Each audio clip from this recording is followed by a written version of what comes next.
is a black-only Israelite group, right?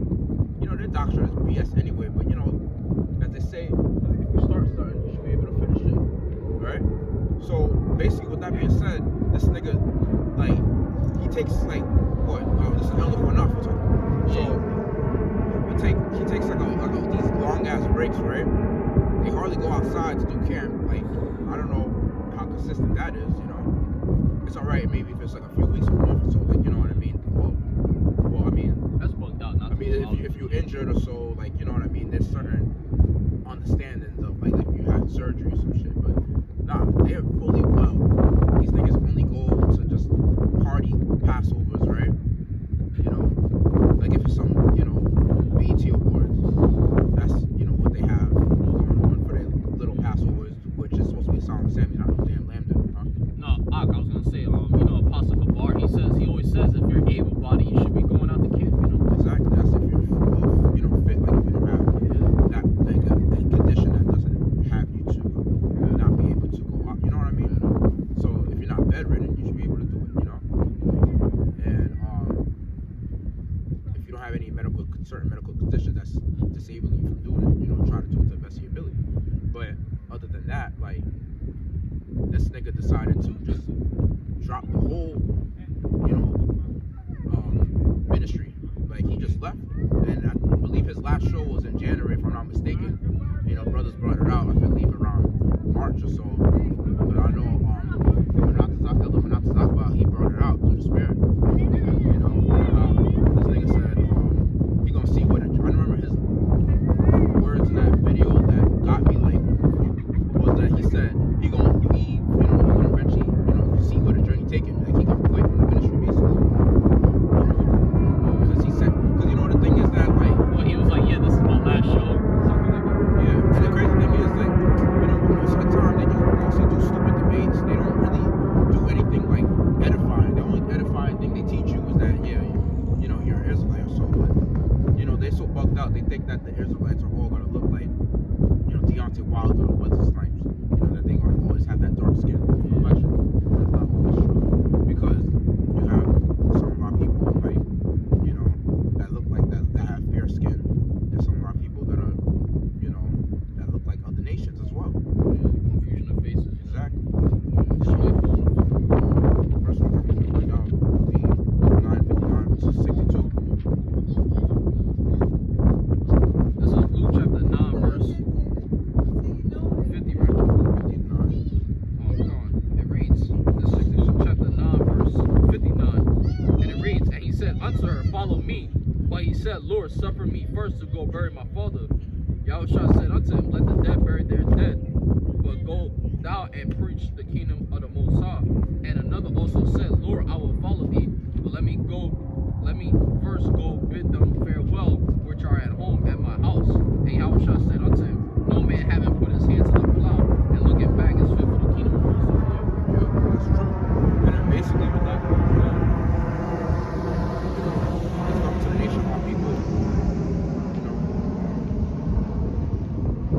like, Jake is kind of like, let's say, Oh, look, that truck says 7,000 up. You know that is or scripture. something. You know that's scripture. Yeah. So yeah, basically with the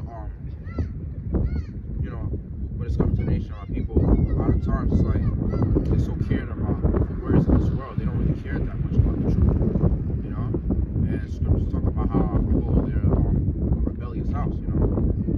So it's like, you know, when the Lord said, you know, let the dead bury the dead, you know, of course, like, majority of our people, they're not gonna look at it like they're gonna understand why the Lord said that. They're just gonna basically not care and just do whatever, you know, that pleases their flesh, that's worldly, you know. See, people are not gonna be willing to give up the world unless everything is taken from them, you know. That's the only time they're gonna have to give it up, when it's forcibly taken from them, you know. And they're gonna realize that serving the Lord was the best thing when it's too late. But continue, bring up Matthew 9 and 32, 37. Matthew 9, 37 to 38. It reads, this is Matthew chapter 9, verse 37 through 38. It reads, then saith he unto his disciples, the harvest truly is plenteous, but the laborers are few.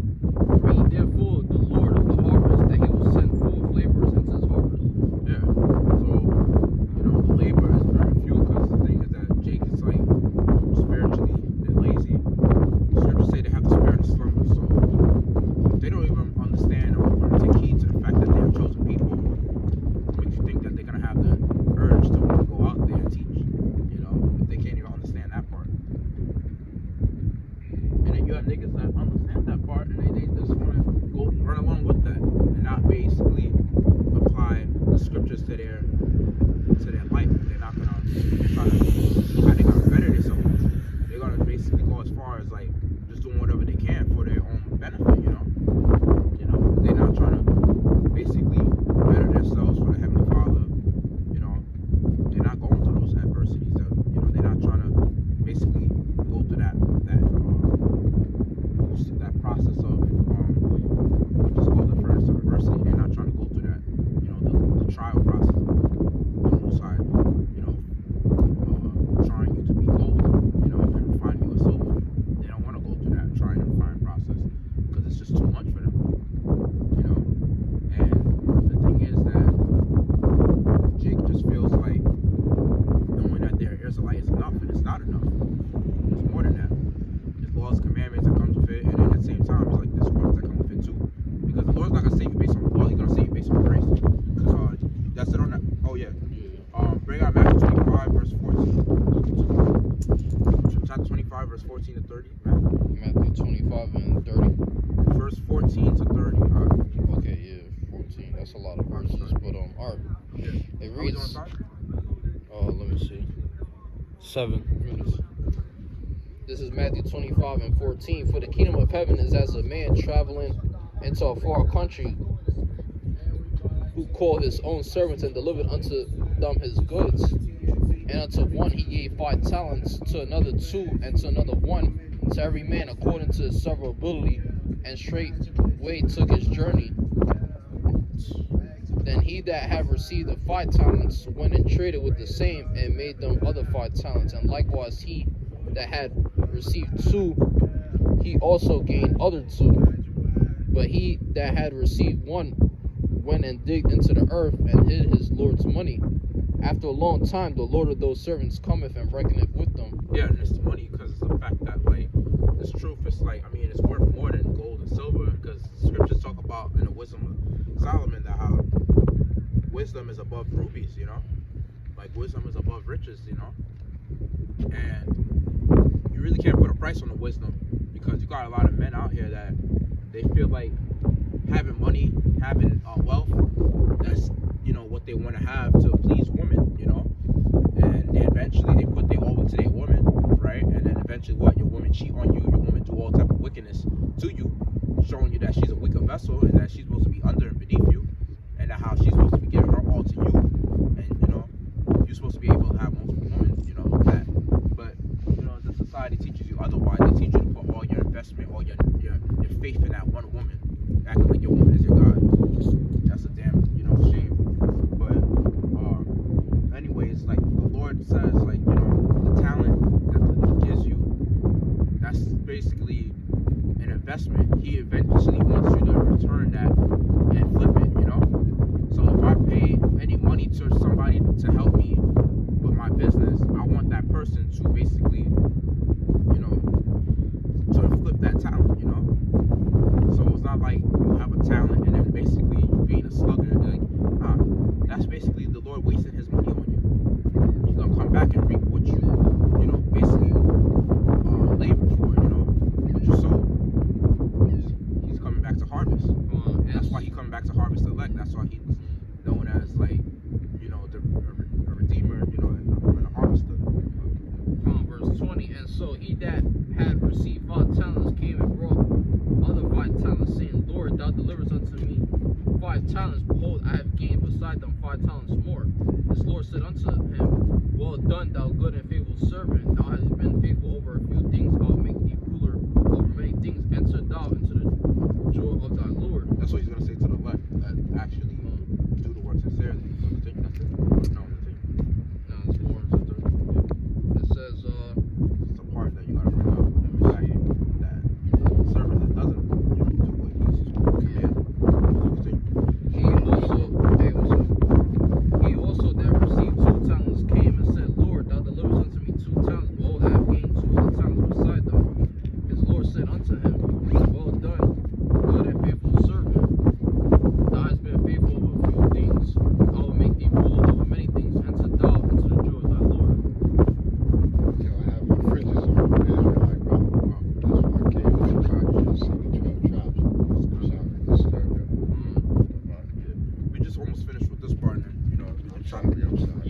Like Done. probably like 9 minutes. Yeah.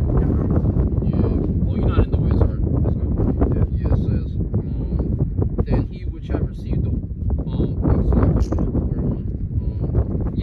verse 24, then he which have received the 1 talent came and said, Lord, I knew thee, that thou art an hard man, reaping where thou hast not sown, and gathering where thou hast not strawed, and I was afraid and went and hid thy talent in the earth. Yeah, the scripture says he's an austere man.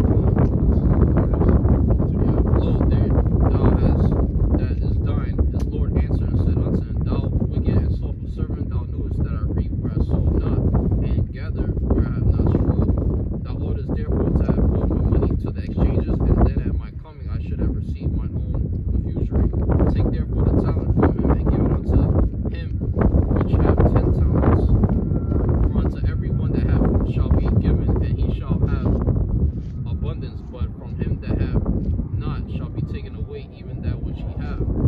And cast ye the unprofitable servant into outer darkness, there shall be weeping and gnashing of teeth. Yes, that's right.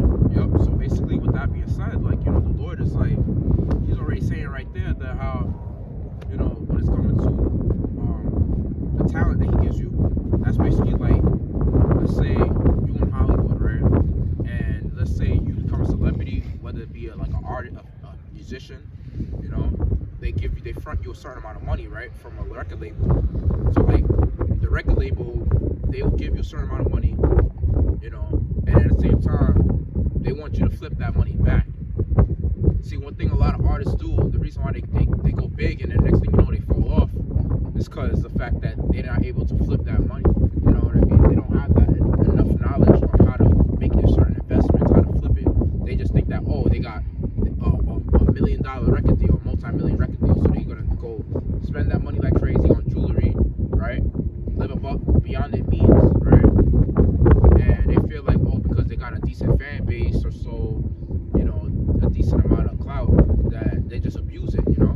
They're not using the money the right way, so they're just doing stupid shit with it, you know? Sometimes they end up getting robbed, especially when they go out in Cali, you know, flexing, showing off their location sometimes, everywhere they go, like idiots they are, you know? So, but the point I'm saying is like, whatever the Lord gives you, he wants you to give him back more than basically when you eat a fruit, right, and you plant the seed, you know, you expect to get more in return for what you know, got, you know what I mean? Like, that's pretty much what it is. Any person that invests, that make any sort of investment is going to expect to yield more wealth than what they put in. And if you lose it, you know, or if it's staying stagnant and it's not going anywhere, you're going to get upset. So, that's why, that Elder Cornaf, the reason why he wanted to leave, because he want to get out of the ministry because of the fact that he wasn't making as much money off of it, you know, because they over here putting their cash out, they pay now, they don't care about Fucking assholes. all they care about is the what's filling in their pockets, and that goes to show you that they're hirelings, you know. So about the show, you can bring out Matthew 21 verse 18 to 21, 21 verse 18. Then go down to verse 21. I'll continue.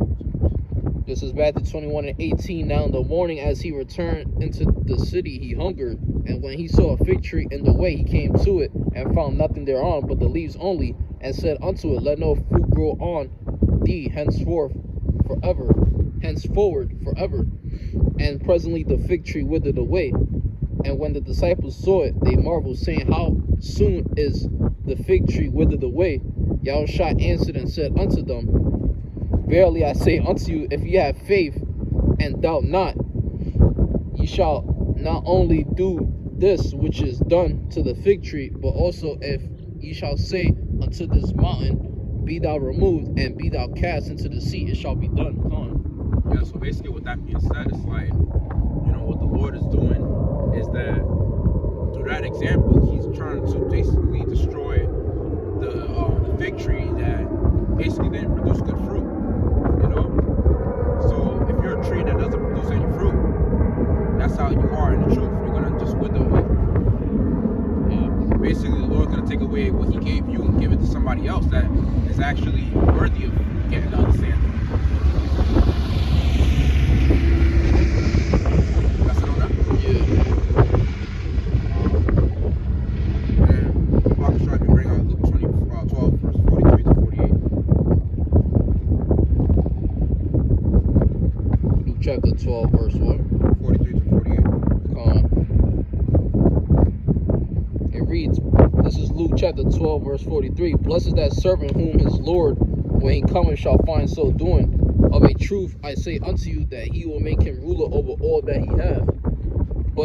And if that servant say in his heart, my Lord delayeth his coming, and shall begin to beat the men servants and maidens, and to eat and drink, and to be drunken, the Lord of that servant will come in a day when he looketh not for him, and at an hour when he is not aware, and will cut him in sunder, and will appoint him his portion with the unbelievers. Right. And basically that's what's coming to, take place. When the Lord does that, he's gonna basically destroy that wicked serpent, and they're gonna have their portion of burning in the lake of fire. They're gonna die the grievous death, because scripture say that it was better for them to not even come into the truth if they were gonna do some shit like that. You basically just made the Lord upset, and now that basically fills scoffers, that basically builds up their ego against the truth, and basically they got a lot of shit to say, And that servant which knew his Lord's will, and prepared not himself, neither did according to his will, shall be beaten with many stripes. But he that knew not, and did commit things worthy of stripes, shall be beaten with few stripes. For unto whomsoever much is given, of him shall be much required, and to whom men have committed much, of him they will ask the more. Yeah, so basically, if you know that, let's say, that you wasn't going to be a type of guy to basically be sincere in this thing, it was better off that you didn't come into the understanding of the truth. And I feel like there's going to be more guys like that. Another one was Yefta, from One Body. He claiming that how he's going to leave the ministry because it's not fit up for him. He said that he's going to leave because he's not making enough money out of it. Because this thing is that a lot of guys come into this thing for the wrong reasons. They think that serving the Lord is going to be, fulfilling for their pockets, and that's not the case. This is something that we do on the side. People think that we're panhandling. Nah, that's not what it is. We're actually trying to teach the nation about people's salvation. Trying to gather the elect. So that's the mission. And if you think otherwise, if you think it's about you trying to fulfill your pockets, you come to this thing for the wrong reason. That's why Matthew 3:10 says, and now also the axe is laid unto the root of the trees, therefore every tree which bring forth not good fruit is hewn down and cast into the fire. Yeah.